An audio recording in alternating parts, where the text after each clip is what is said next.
राम राम बंधुओं, ज्योतिर्लोक में आपका हार्दिक स्वागत है। हम पृथ्वी की दो गति के बारे में जानते हैं, एक घूर्णन गति और एक परिभ्रमण गति जो सूर्य की परिक्रमा करती है। तीसरी गति के बारे में हम नहीं जानते हैं, तीसरी गति बताई नहीं जाती है। तीसरी गति भी है और ये गति बहुत ही महत्वपूर्ण है। इस गति के कारण यदि इसका अध्ययन किया जाए तो बहुत कुछ जानकारी प्राप्त की जा सकती है। आइए चर्चा पर आगे बढ़ते हैं, तीसरी गति को समझने का प्रयास करते हैं। यदि पहली बार हमारे चैनल पर आए तो चैनल को सब्सक्राइब कर लीजिए, वीडियो को लाइक कीजिए तथा संभव मित्रों के साथ साझा करने का प्रयास कीजिए। आज ही 15 जनवरी है, वीडियो हो सकता है आपको 1-2 दिन बाद मिले। आज 15 जनवरी है। प्रधानमंत्री मौसम विज्ञान के बारे में कुछ बोल रहे थे।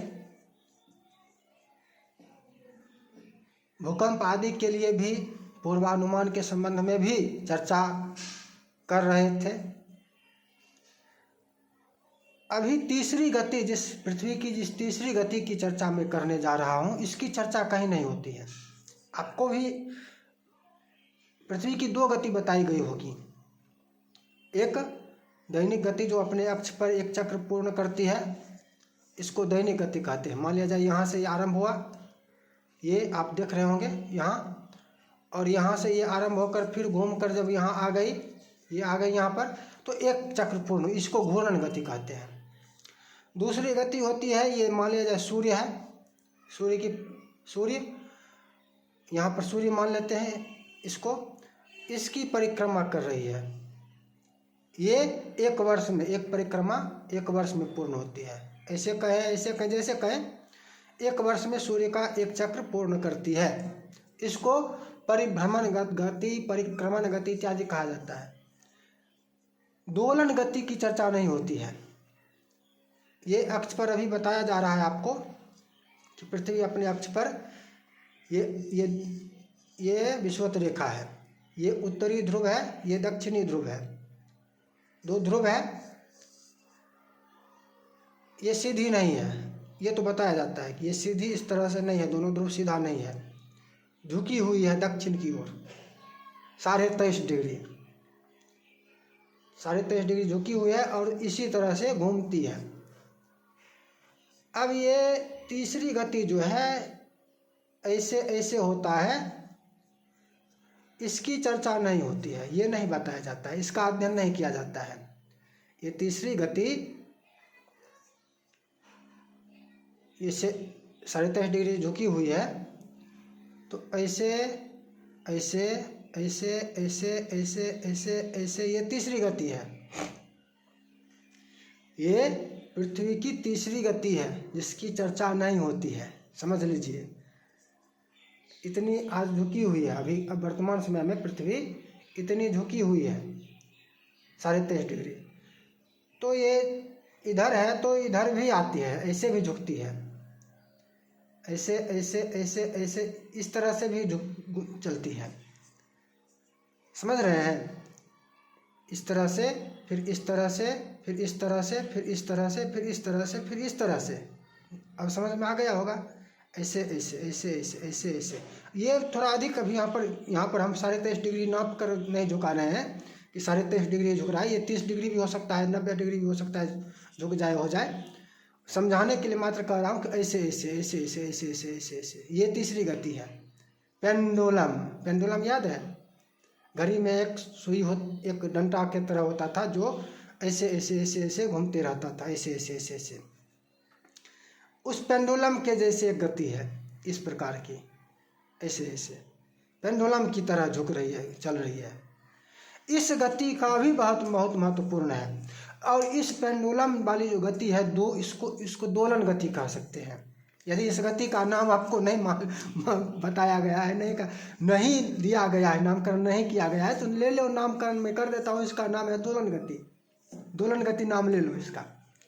ये डोल रही है, कैसे, ऐसे ऐसे ऐसे ऐसे ऐसे डोल रही है। इसको पेंडुलम की भांति डोलती है, इसको दोलन गति कह दो। दोलन गति मानकर, दोलन गति का अध्ययन करने पर बहुत कुछ, जैसे मान ये गति जो है बहुत अल्प है, मान लीजिए अभी 23.5 डिग्री झुकी हुई है दक्षिण की ओर, तो यहाँ से उत्तर की ओर झुककर और फिर यहाँ तक आने में एक चक्र होगा। यहाँ आकर फिर यहाँ आने को एक चक्र कहा जाएगा। पेंडुलम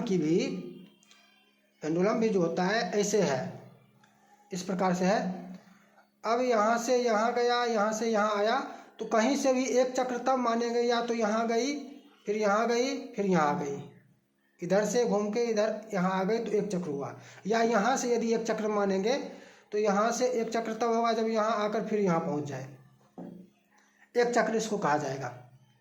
इसका भी वास्तविक एक चक्र जो है वो इस प्रकार होगा कि दक्षिण गया, दक्षिण झुका, फिर उत्तर झुका, फिर मध्य में आ गया, फिर सीधी हो गई, तिरछा हुई, फिर तिरछा हुई, इधर आकर 2 बार सीधी होगी, सीधी भी 2 बार होगी, एक बार सीधी है, दक्षिण झुकी 23.5 डिग्री, सीधी हो गई, उत्तर झुकी 23.5 डिग्री, या ये उत्तर में कम है, फिर सीधी हो गई, एक चक्र हो गया।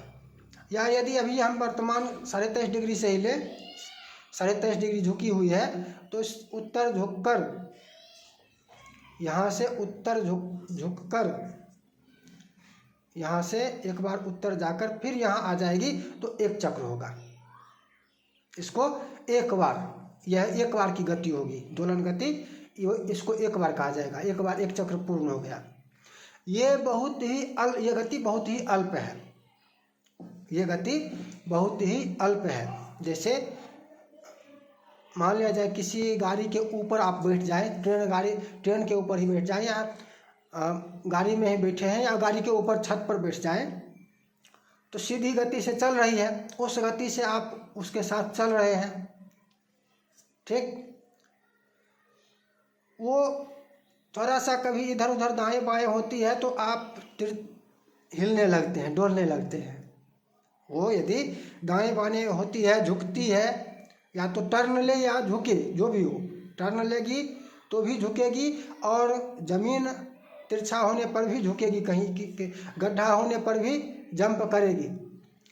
तो उसमें उसका प्रभाव आपके ऊपर आता है। यदि आप छत पर बैठ जाए और वो गाड़ी बहुत तेज़ी से घूम जाए, तेज़ी से 80 के स्पीड में चल रही है और 80 के स्पीड में ही टर्न ले तो आप छत से नीचे गिर जाएंगे, गाड़ी से गिर जाएंगे। सीधी चलती रहेगी तो नहीं गिरेंगे, टर्न ले लेगी तो गिर जाएंगे, या तिरछी हो जाएगी अचानक से, उसी गति में अचानक तिरछी हो जाएगी, गड्ढा, कोई बड़ा गड्ढा आ जाएगा, उसमें गिर जाएगी तो जंप कर जाएंगे या गिर जाएंगे।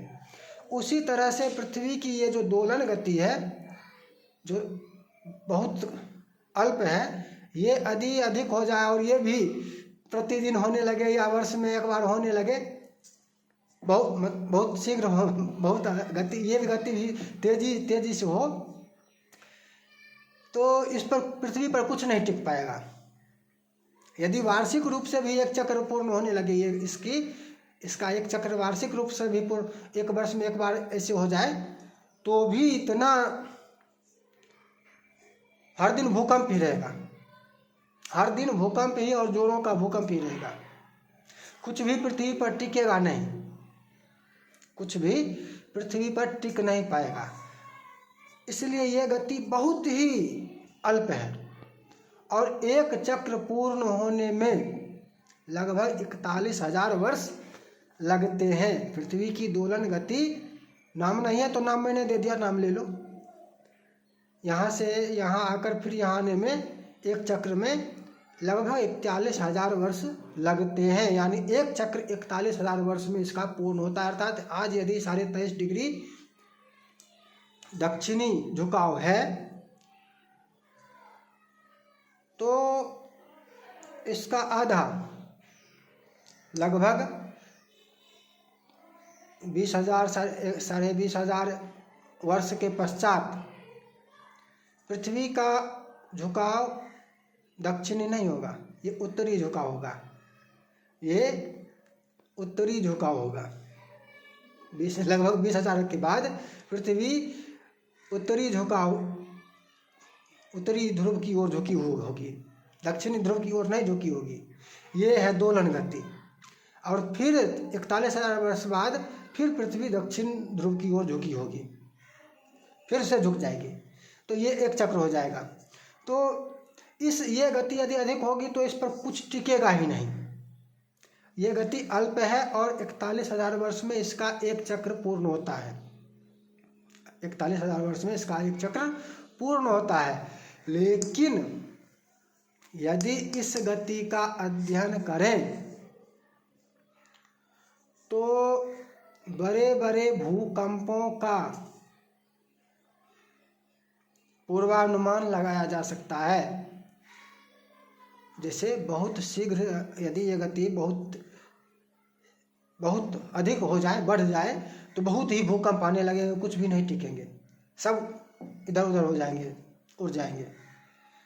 ये गति बहुत अल्प है लेकिन फिर भी है। इसका भूकंप से कहीं न कहीं कोई संबंध है। पृथ्वी की दोलन गति से भूकंप होता है। इस गति की चर्चा ही नहीं की जाती है। भूकंप का अनुमान करना है तो पृथ्वी की दोलन गति का अध्ययन करना होगा। मैं न तो भूवैज्ञानिक हूँ, ना ही खगोलविद हूँ, सामान्य ज्योतिषी। और सामान्य ज्योतिषी कहने का तात्पर्य क्या है कि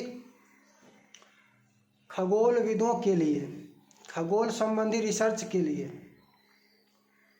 भूविज्ञान संबंधी रिसर्च के लिए, शोध के लिए सरकार अरबों अरब खर्च करती है, अनुसंधान केंद्र बनाती है, अनेकों संस्थाएं हैं और उसका अनुसंधान होता है, अरबों अरब खर्च उसमें होते रहते हैं। इधर जो ज्योतिष वाला विभाग है इसके ऊपर सरकार क्या खर्च करती है? इसके लिए सरकार कुछ खर्च करती है, कोई धन व्यय करती है।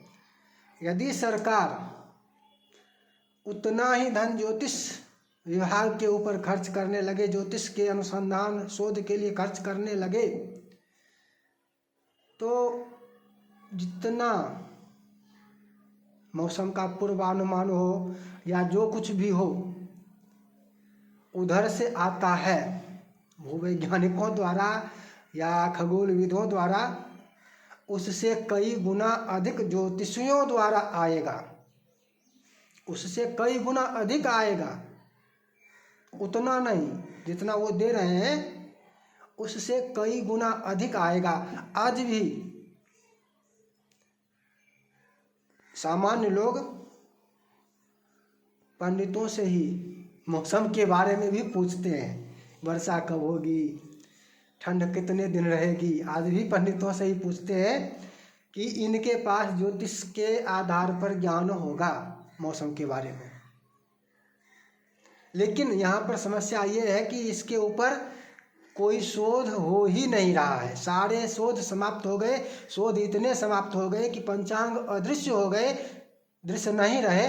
और अब ये पंचांग कर्ता मात्र व्यापार कर रहे हैं, अपना ये वेद सिद्ध भी नहीं कर पा रहे हैं। पंचांगों की वेद सिद्धि भी नहीं कर पा रहे हैं। इतना सरकार का ध्यान इस विषय से हट गया, इसकी इतनी उपेक्षा हो गई कि इनके पास वेद सिद्धि करने का भी समय नहीं है। कमाने खाने के लिए ही लगे हुए हैं। पंचांग को वेद सिद्ध कर पाए इतना इनके पास समय शेष नहीं रहा, और इस कारण ये निंदा के भी पात्र बन रहे हैं। यदि इसी दोलन गति का अध्ययन किया जाए, अब ये दोलन गति कौन बता रहा हो? एक ज्योतिषी बता रहा हो, सामान्य। मैं अपने आप को न तो खगोलविद हूँ, ना भूवैज्ञानिक हूँ, और ना ही कहीं पर मुझे ये दोलन गति के बारे में पढ़ने सुनने को मिला है। ये बात अलग है कि हाँ 23.5 डिग्री झुकी हुई है पृथ्वी अपने आप पर। ये कहीं न कहीं से चाहे विद्यालयों में पढ़ते समय ही बताया गया या ज्योतिष शास्त्रों में भी ये घटती भी है, ये झुकाव घट रही है वर्तमान में। ये भी ज्ञात है, ये भी उन्हीं माध्यमों से, किसी माध्यम से ज्ञात है। 41,000 वर्षों में एक चक्र पूर्ण होता है, ये भी उन्हीं माध्यमों से ज्ञात है। ये मेरा अपना नहीं है कि मैंने ज्ञात किया है 41,000 वर्ष में एक चक्र पूर्ण होता है, ये मैंने ज्ञात नहीं किया है। ये खगोलविदों का ही बताया हुआ है, जहाँ कहीं पर भी बताया गया है। अब ये उन्होंने गलत बताया है तो ये गलत होगा। यदि उन लोगों ने ये बताया कि 41,000 वर्ष में एक चक्र पूर्ण होता है तो ये गलत होगा, ये मेरा नहीं है।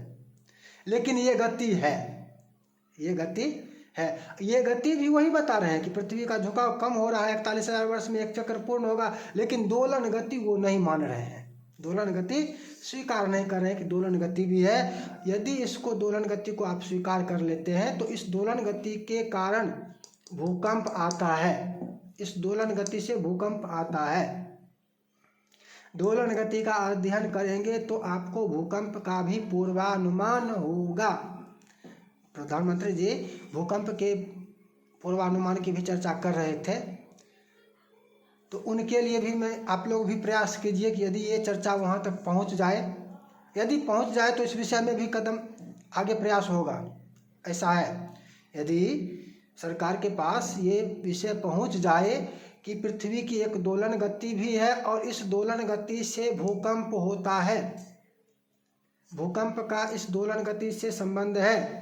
कैसे संबंध है? जैसे गाड़ी के छत पर आप बैठ जाते हैं या गाड़ी के अंदर भी है और वो थोड़ा सा ऊपर नीचे होती है तो उसका प्रभाव आपके ऊपर आता है। आपका एक एक बाल भी थोड़ा सा हिलता डुलता है, आप इधर हो जाते हैं, गाड़ी में बैठे हुए भी इधर हो जाते हैं, उचक जाते हैं गड्ढे में आने पर। कैसे? गाड़ी झुकती है, उसका प्रभाव पड़ जाता है। तो इस दोलन गति का प्रभाव इसके सतह पर, तल पर आता है, वही भूकंप होता है। दोलन गति का प्रभाव सतह पर आता है, वही भूकंप बन जाता है। सभी भूकंप दोलन से ही होते हैं ऐसा नहीं कहा जाएगा, सभी भूकंप दोलन से ही होते हैं ऐसा तो नहीं कहा जा सकता। लेकिन दोलन से जो भूकंप होता है, दोलन गति का जो भूकंप होगा वो उसकी तीव्रता अत्यधिक होगी, उसका क्षेत्र बहुत विस्तृत होगा, वह बहुत बड़े क्षेत्र में को प्रभावित पर में देखी जाएगी, उसका प्रभाव बहुत अत्यधिक होगा, उसका मतलब तीव्रता उसकी अत्यधिक होगी दोलन गति के अनुसार जो होगा, और उसका क्षेत्र भी, प्रभावित क्षेत्र भी बहुत बड़ा होगा, बहुत विशाल। छोटे छोटे भूकंपों के लिए ना भी अनुमान कर पाए, बड़े बड़े भूकंपों का अनुमान आपको दोलन गति से ही लगेगा। बड़े बड़े भूकंपों का भी यदि पूर्वानुमान करना चाहें तो उसके लिए आपको दोलन गति का अध्ययन करना होगा। और ये भूवैज्ञानिकों के लिए है, खगोलविदों के लिए है, सरकार के लिए भी है कि सरकार इस दिशा में भी आगे बढ़ने का विचार करे, सोचे, निर्देशन दे। और इसका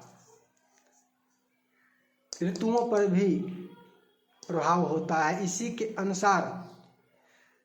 अनुसार परिवर्तन होता है, इसी के अनुसार परिवर्तन होता है। और ये जब जितना रहता है, ये झुकाव जब जितना हो उसको परम क्रांति कही जाती है। ये झुकाव वर्तमान में 23.5 डिग्री है, 23 डिग्री 26 कला और 9 विकला 23.5 डिग्री बोल देते हैं। ये कम भी होती है, ये कम हो रही है लगातार निरंतर, तो यही परम क्रांति होती है। सूर्य की परम क्रांति यही झुकाव है। हम ज्योतिष जब सीख रहे हैं, ज्योतिष सीखने की चर्चा कर रहे हैं, तो उस समय जब परम क्रांति जहाँ पर चर्चा करेंगे वहाँ पर इस झुकाव को ही समझना है कि इस झुकाव के अनुसार ही सूर्य उतना विषुवत रेखा से आगे पीछे जाते हैं। सूर्य की वो परम क्रांति है। यदि झुकाव घट रहा है, जब झुकाव घट के 23 डिग्री हो जाएगा तो सूर्य की परम क्रांति भी 23 डिग्री ही 23 अंश ही रहेगी। जब ये झुकाव और घटकर 22 डिग्री हो जाएगा तो सूर्य की परम क्रांति भी 22 अंश ही रहेगी, 22 डिग्री ही रहेगी। ये उस समय वहाँ पर परम क्रांति जब कहें तो इस झुकाव से उसको संबंध कर लेना है। ये झुकाव ही परम क्रांति निर्धारित करती है। और इसकी चर्चा वहाँ पर भी होगी। और इस दोलन गति के ऊपर आलेख में भी विस्तृत चर्चा करने का प्रयास करेंगे, आलेख में और अधिक स्पष्ट करने का प्रयास करेंगे दोलन गति को। लेकिन मैं न तो भूवैज्ञानिक हूँ न खगोलविद हूँ कि इसका क्या प्रभाव होता है, कैसे प्रभाव होता है, वो मैंने शोध कर लिया है और शोध करके उसका सब कुछ दे दूँ, ऐसा नहीं होगा। मैं केवल अभी आपको दोलन गति दे रहा हूँ कि इस पर आप शोध, किनको दे रहा हूँ, खगोलविदों को, भूवैज्ञानिकों को कि इस पर आप शोध कीजिए, इसके अनुसार आपको बहुत कुछ ज्ञात होगा। इस पर जब आप शोध करेंगे दोलन गति पर, तब आपको बहुत कुछ, विशेष करके भूकंप के संबंध में बहुत कुछ जानकारी मिलेगी। भूकंप का अनुमान करने के लिए आपको दोलन गति को समझना होगा, इसका अध्ययन करना होगा। यदि आप ज्योतिष सीखना चाहते हैं, ज्योतिष संबंधी चर्चा जानना चाहते हैं, तो ज्योतिष से संबंधित चर्चा वीडियो में भी हम करते हैं, लेकिन आप ज्योतिष के सभी तथ्यों को लिखित रूप से पढ़ने के बाद समझ पाएंगे। और ज्योतिष सीखने से संबंधित आलेख क्रमशः प्रकाशित हो रहे हैं। जातक ज्योतिष, ज्योतिष का मतलब जातक ज्योतिष लगना है, ये नहीं कि सिद्ध 3 स्कंध जो है सिद्धांत संहिता हो रहा, तो इसमें होरा स्कंध जो है, होरा स्कंध की चर्चा समझें। जातक, सिद्धांत और संहिता नहीं, जातक ज्योतिष यदि आप सीखना चाहते हैं तो पंचांग.कर्मकांड सीखें.in पर क्रमशः आलेख प्रकाशित किए जा रहे हैं। वहाँ पर सामान्य रूप से प्रारंभ करके, सामान्य अध्ययन से आरंभ करके छोटी सामान्य प्रकार से और अधिक शुद्ध करने तक, विस्तृत विधि तक चर्चा क्रमशः की जा रही है। और वो सभी आपको वेबसाइट पर जाकर पढ़ना होगा, उसका अवलोकन आप वेबसाइट पर जाकर करेंगे। वेबसाइट का जो URL कहते हैं वो है पंचांग.कर्मकांड सीखें.in PANCHANG, पंचांग.KARMKAND कर्मकांड सीखें SIKHEN सीखें.in। डिस्क्रिप्शन बॉक्स में लिंक मिल जाएगा। डिस्क्रिप्शन बॉक्स में आपको कर्मकांड सीखने के लिए भी वेबसाइट का लिंक मिल जाएगा। कुछ महत्वपूर्ण आलेखों के भी लिंक मिलेंगे, वहां से आप जाकर महत्वपूर्ण आलेखों को पढ़ सकते हैं कि ज्योतिष सीखने के से संबंधित आलेखों को पढ़ सकते हैं, समझ सकते हैं। ज्योतिष से संबंधित महत्वपूर्ण चर्चा भी की जाती है। इसी तरह से आपको और भी चर्चा है, जैसे दोलन गति के बारे में आप नहीं जानते थे, एक नई चर्चा दिगंबरी ढैया विधि गणित में, बहुत सारी चर्चाएं, आपको नई जानकारी भी मिलेगी। फिर मिलेंगे नई चर्चा के साथ। जय जय श्री राधे।